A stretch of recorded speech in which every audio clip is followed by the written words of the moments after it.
What's up, guys? Today we're going to talk about why diets don't work and the health implications it has after you have done one of the million different fad diets, whether that's fast and hard 35 or keto and or calorie restriction and or intermittent fasting. Like, there's so many options. Carb cycling, adding carbs, take them out. It's too much. And so we're going to talk about some of the problems that it has on your health and also a better approach to actually losing weight and or changing your body shape and doing it in a way that is healthy for you to move forward. Hi, welcome. My name is Carley Schroeder. I'm a functional nutrition coach, personal trainer, mom of 3 boys, and your fertility coach. And today we're talking about extreme diets and the implications it has on your health. So let's first talk about these extreme diets, especially low calorie or low fat diets, and how it can actually lead to nutrient deficiencies.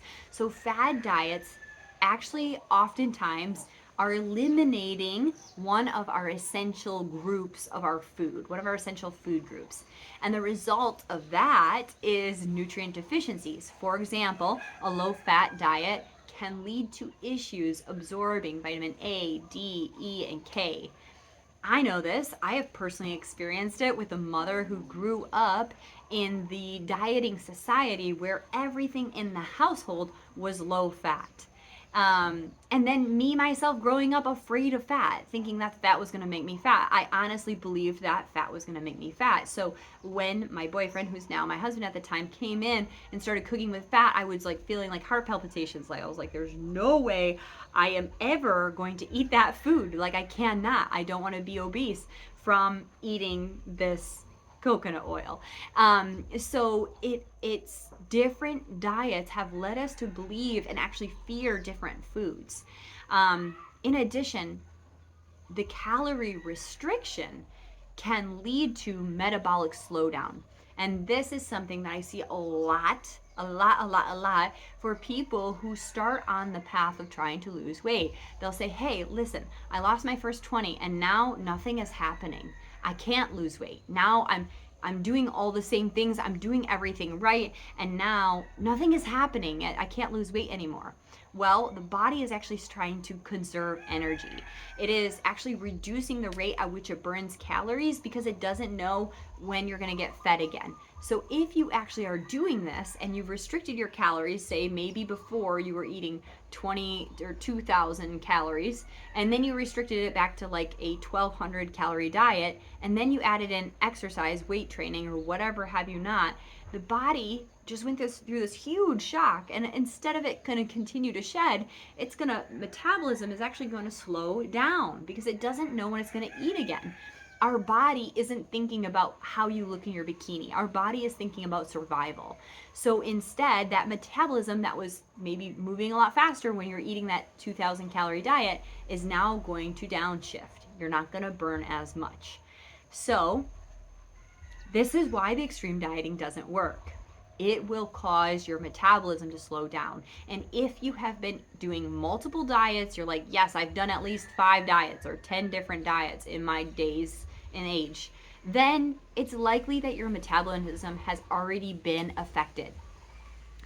Next piece that I want to talk about with extreme diets is the negative impact that it has on your mental health. It's our relationship with food. It starts to bring in fear and guilt and shame and a lot of negative feelings around food. And that is going to result in binge eating or yo-yo dieting and or food restriction, and we end up having more struggles down the line with food. Instead, if we were to adopt different principles, different sustainable eating habits, then we actually can make that needle move slowly in the direction that we want to go instead of trying to go 0 to 100 in a matter of 30 days. It just doesn't make sense. It's going to burn you out in the wrong way. So my entire approach to sustainable eating habits is to focus on balance and moderation, and to actually look at our food as medicine so we don't need to take medicine. If you're eating in the right way, then we really shouldn't need to take medications. We really shouldn't be on different drugs for different issues because we're doing all the things to take care of our body. We're getting the nutrients that we need from our food, from the earth. So we want to talk about balance and moderation. So if you are focusing on foods that are nutrient dense, and you're also focusing on a wide variety of foods. I've heard that there's like thousands of different food that we can eat, and most people only consume like less than 100 of them. So if you made a list of all the food that you eat, out of the thousands that are available to us, we are so honed in on that same list. It's like pizza pockets, cheese whiz, crackers. I don't know, this is the old me, right? And or maybe you're eating healthy and it's just like the same go-to thing, like carrots and broccoli and maybe onions. Maybe that's foreign, maybe garlic. Your chicken breast, whatever it is, but it's the same couple of foods. So you really want to have a diverse palette, meaning like one week you're getting the bok choy, another one you're getting some sprouts, another one you're getting some quinoa, another one you're getting farro, another one you're getting oats. Like you're gonna have a wide variety of grains, a wide variety of proteins. You want to eat those organ meats. You want to be mindful to actually eat in each of the categories, right? You want those healthy fats. You need your coconut oils, your avocados, your olive oil. And so you're starting to develop a healthy relationship with food as our medicine. So when we do that, we focus on balance, eating a carbohydrate, a fat, and a protein. And focusing on protein, adding more protein into your diet. If you're not tracking your protein, you're probably not eating enough. You're probably leaning more on the side of the carbohydrates, as those are usually typically readily available, and people tend to lean in on that and or the fats. So with balance and moderation, this means that if I do 80-20 rule, right? You've heard of the different 80-20 rule for like how to get shit done, you can take the 80-20 rule and apply it to anything in your life.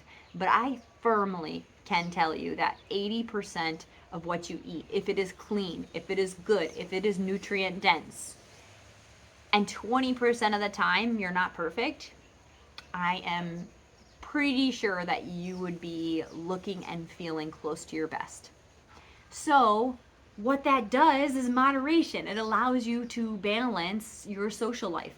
So at my house, we eat pretty much, I would say 90, if not more, percentage of our meals here at my house. And or if I'm not eating at my house, then I'm packing my food and I'm taking it to the places that I'm going.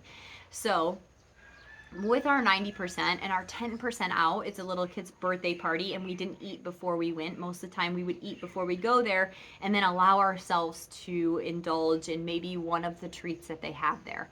And or we would make sure that we ate some sort of snack that was nutrient dense with a protein base here at home. We're going to a birthday party, let's have our homemade chicken fingers.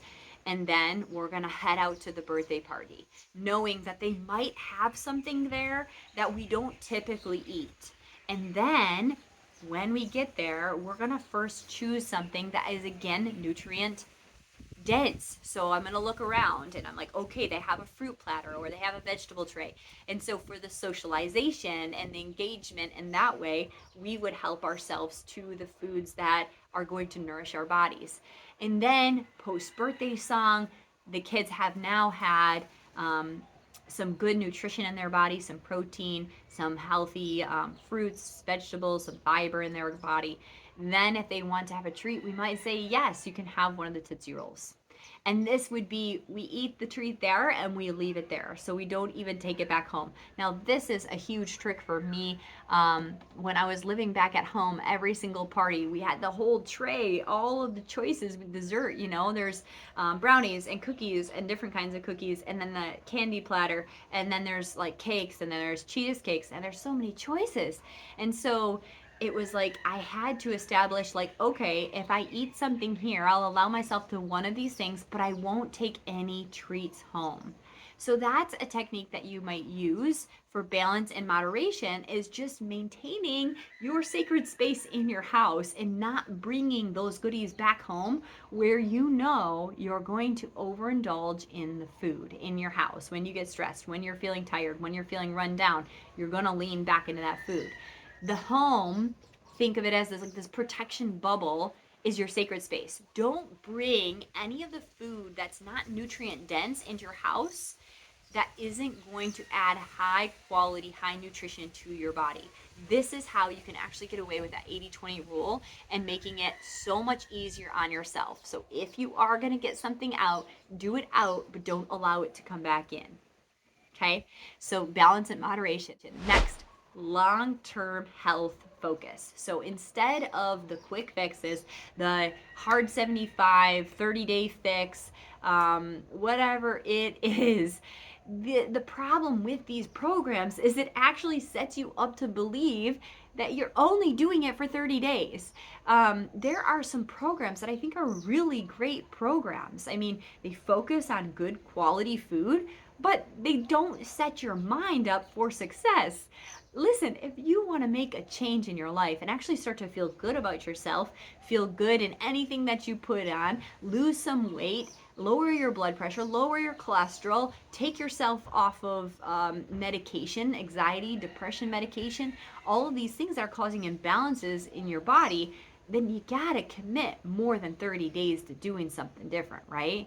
So if it has taken you, I'm 33 years old, if it's taken you 33 years to get the results that you have now, what if you gave yourself a third of that time to get back to where you want to go?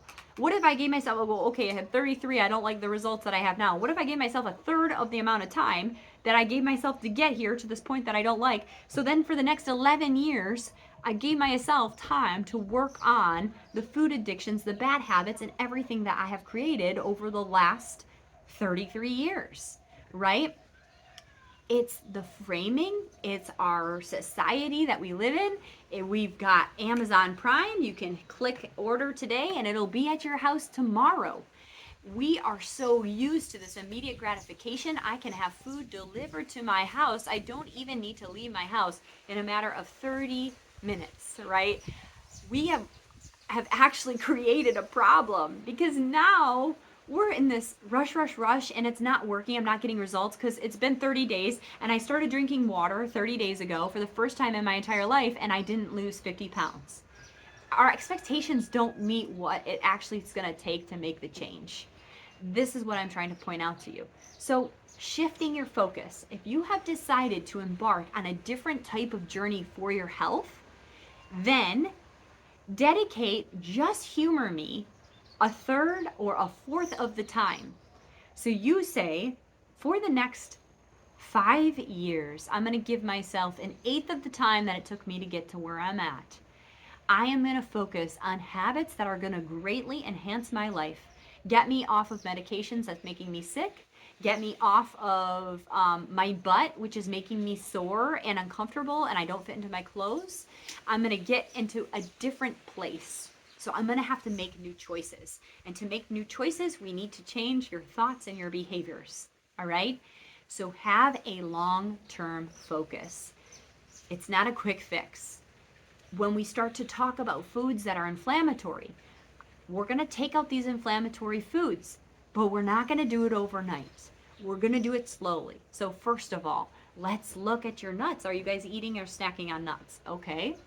So instead of eating the roasted nuts, we're going to go to raw, because the roasted are baked in canola oil, which is highly inflammatory. So this week's focus is to just swap out your nuts. And so you swap out your nuts and you make that small change. And you go, okay, now our focus this next week, now that that one was an easy one, okay, good, you're doing it. You have it right, you have it on track, you're making those changes. Now this next focus is, before you eat anything in the morning, anything at all, you're coming from a fast, let's make sure you drink 32 ounces of water to properly give yourself the hydration that you need after being in a fasted state, right? Because when we're sleeping, we're actually not eating, so we're fasting. And so let's give your body some water. Can you consistently drink 32 ounces first thing in the morning when you wake up this way? Can you consistently do it for a month? Now it is becoming the new habit. Now you don't have to think about doing it. Now that you've succeeded at that, we add on to the next one. So we are really creating long-term health balances. We're creating a completely different relationship with our body and with food. This is going to change everything. It is a game changer. It is a game changer to actually take accountability for the long term to change your health. You don't have to wait for 2025 to start. You don't have to wait for a New Year's resolution. You don't need to wait for anything, honestly. You can start today and go, okay, what if I dedicated from now until 5 years from now, when I'm 40, I want to look and feel like this. I'm going to actually make changes every single day to do that. And those changes are going to set new behaviors. It's going to create a new set of thinking and being in my mind. So my bonding with myself, my bonding with my spouse, my bonding with my children is no longer involved with sitting in front of a TV. It's going to be something active, whether I'm going to stand up and kick the ball, or I'm going to go for a walk with my kids, or I'm going to take them in nature to hike with them. I'm going to establish a new way of being to establish these long-term results. The next thing that I want to focus on is consistency over perfection. So when it comes to eating, being consistent, like literally making sure you're eating 30 grams of protein in the morning, making sure you have at least 30 grams of protein in your lunch, in your dinner. That's 90 grams of protein right there. You're getting close. Being consistent in your diet is going to lead to way more consistent results, long-term results, than you trying to be perfect. So in part of my coaching with nutrition, I'll say, okay, so you went out to eat and you chose, I don't know, Subway, and you were craving the cookie. So what did you have for breakfast today? Okay, you did your breakfast great. You were 100% on, you ate your protein, you had your water, maybe you drink your apple cider vinegar, you did your workout in the morning, and then you splurged on your lunch and you went out to eat and you got a cookie, okay? That is your splurge. Now you get right back on track with the next thing. So, and then you have a healthy dinner. You follow it up with some steamed vegetables and a lean protein and a whole grain, and you drink your water throughout the rest of the day. You want consistency, not perfection. It's not that one cookie that's going to kill you, right? If you're following that 80-20 rule, then you should be allowed to do that sometimes. It's not all the time. It's not every time. It's sometimes. 80-20. Consistency over perfection. So, this is my entire approach to eating, to feeling well, choosing foods that are giving you a bunch of nutrition. We're going to eliminate foods that don't have any type of benefit for you, where they're not giving you the minerals and vitamins and nutrients that you need. So that means that you're going to have to focus on foods that are from the earth. Like literally just look around at the earth. Be like, okay, it grew on a tree, it grew in the ground. It's probably good for you. It probably honestly is. And so there's a lot of fad diets that make it seem so complicated. It's like, well, what can I eat? This is on the Dirty Dozen. This is what I can. This is what I can't. And if you are a human that's functioning in this world who also has a job, who also has children, who also has errands or household to pick up, then it's too much energy lost into figuring all that shit out. So, can you see that it has been grown from the tree or from the ground? Is it a fruit, a vegetable, an herb? It's likely a go, all right? These are the foods that are rich in the vitamins, the minerals, the fiber that helps your digestion, that actually is giving you the satiety that you need and complementing you in your body and your systems. Next, whole grains. Okay, so we want to think of like your quinoa, your oats, your farro. We're avoiding the refined grains when they strip out the fiber and then they add it back in. Refined grains is just a no. It's just a no. And just lean into like, okay, a quinoa, an oat, whole grains, these things that's actually going to give you the fiber and make you feel full. Then it has nutrients in it that's actually going to benefit you. It's not Lucky Charms. It's not Cheerios. It is something that is actually going to sustain you, and you can actually gain nutrients from it. This food is your medicine to your body. And lean protein. So we're thinking about your chicken, your turkey, your fish, your beans, your nuts, your seeds, organ meats. Organ meats are a bunch of like superfoods, your liver, that have a bunch of healing properties, anti-inflammatory agents, and our protein is so important for our satiety. So if you're not eating enough protein, then you're likely still kind of always craving something. So make sure that you're eating enough protein. And last is your healthy fats. So when you think about healthy fats, it's avocado oil and coconut oil and olive oil. We want to make sure you're not heating your olive oil above its heat point, because then it turns rancid. So when you're using olive oil, I just suggest that you add it after you're done cooking, so you can saute your vegetables in some water, and then after you turn that heat off, then drizzle your olive oil on your vegetables, and or use it in your dressings where it's not cooked or heated, because that heat point is so low that it can quickly turn rancid, creating a bunch of free radicals in your body and making you feel inflamed. So those are the oils you're going to focus on: your ghee, your butter. If you're eating butter, then make sure it's grass fed, and you're avoiding the seed oils altogether, as they're really inflammatory to the body.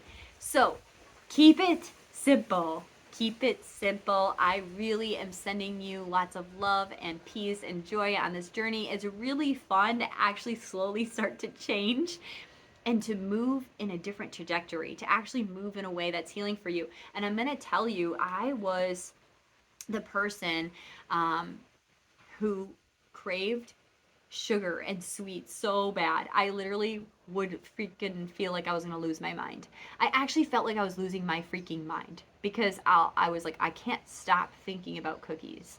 I can't stop thinking about cake. Like, if somebody had a birthday party, I would go to the party just to eat the cake, not even for the person whose birthday it was. Like, I'm going to the party to eat cake and ice cream. And so I realized that I actually had a really unhealthy relationship with food. And I remember even admitting it to my family and friends, like, oh, I am addicted to food.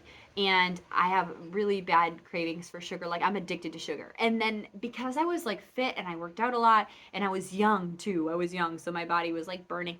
Nobody believed me. They would just laugh, like, oh, haha. And I was like knowing that like it actually was a severe issue. And so I remember even hearing from people who would pass on dessert. They would be like, no, I'm good. I'm going to have a piece of fruit. I was like, that's stupid. That's fake. Nobody can be actually satiated by a piece of fruit, right? Like, that doesn't make sense. It did not make sense to me of being satiated by a piece of fruit. And then I was like, oh my gosh, they actually don't want the dessert, as I'm like scarfing it down and wanting more. I wasn't satiated after I ate the dessert. And so I was like, what would it feel like to eat a piece of fruit and not want anything else?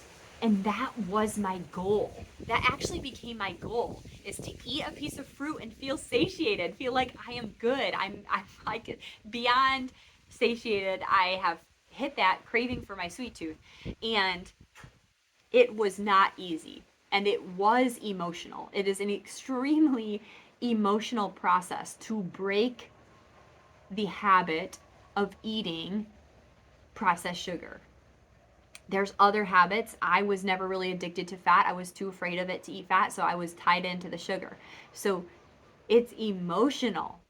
So if you're trying to make this change, oh my gosh, I am here with you, because it's a big freaking deal.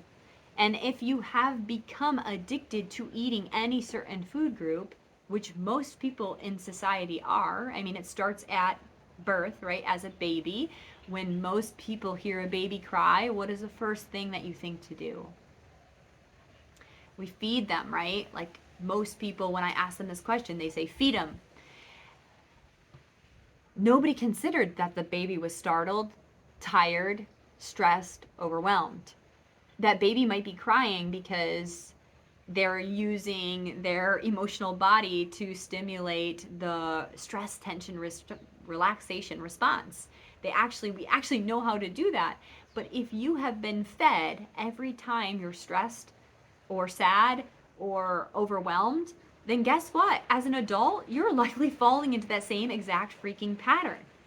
So it is emotional to break this pattern. And I'm telling you from a place of I've done it, that it takes consistency, it takes a support system, and it takes a deep, dire reason to change it.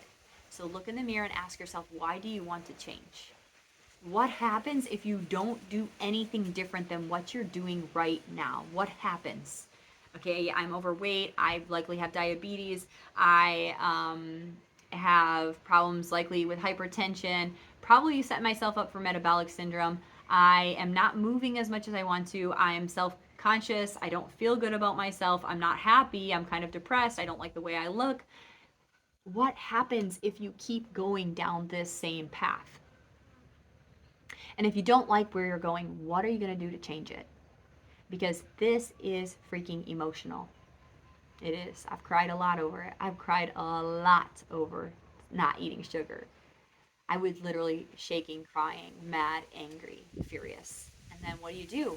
Do you give in? Or do you have that social support and your big reason why you're going to step out of the normal? It's now normal to have processed food anywhere you go. It's normal for people to have a bag of candy in their car and to eat while they're driving. It's now normal to go to the movies and have popcorn and candy and cookies and Slurpee. It's normal. So I ask you, what are you going to do to step out of the normal? What are the long-term changes that you're ready to make? I am so curious to hear what's worked for you and how you're deciding to move forward. Drop a comment below. I'd love to help be your social support as you step into making a really big change, and know that you're in the right step, you're on the right direction. And hey, can I ask you guys to do something for me? Please like this video, hit subscribe. It would mean the world to me. It's a way to support my channel, what I'm doing, teaching, growing myself, and also to allow other people to step into feeling their optimal health. Not just sick care, not just recovery, but actually feeling their optimal health, because we have one life, one body. Let's do it right. Thank you so much for joining. If you like this video, be sure to check out this one, and I'll see you in the next one. Aloha.